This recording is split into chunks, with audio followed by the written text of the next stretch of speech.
आज मिलते हैं हम देश के एक ऐसे शासन प्रणाली से जिससे सभी गरीब बहुत खुश हैं।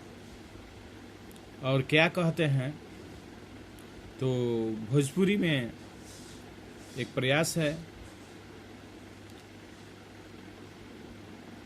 अपना देशवा में कैसन शासन मिलल, हर गरीबन के घर में राशन मिलल।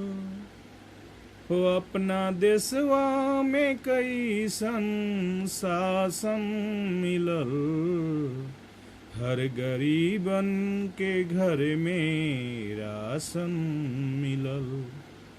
चुपी के कोखी से गरीबी के जन्म भइल, भूखे भूखे पेटे जब सुत सुत गइल, तन मन के भीतर हजार घाव कइल, सुन सुन के दिल दहल गइल।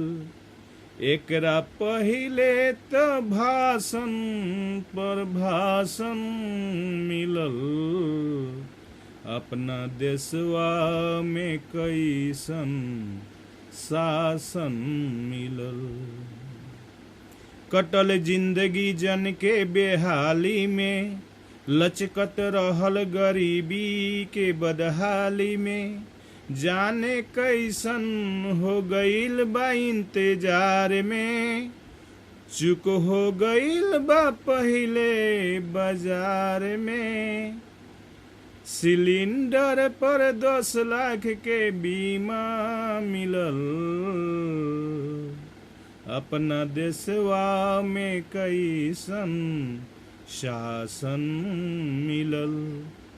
अब पीर अखियन के गइल, घर पर घर मिल गइल, हंसत बा झुमत बा सारा जहां, सूरज घरे नया में मिल गइल।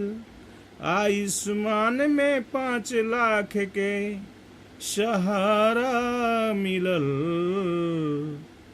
अपना देशवा में कैसन शासन मिलल। हर गरीबन के घर में राशन मिलल, हो हर गरीबन के घर में राशन मिलल, अपना देशवा में कैसन शासन मिलल।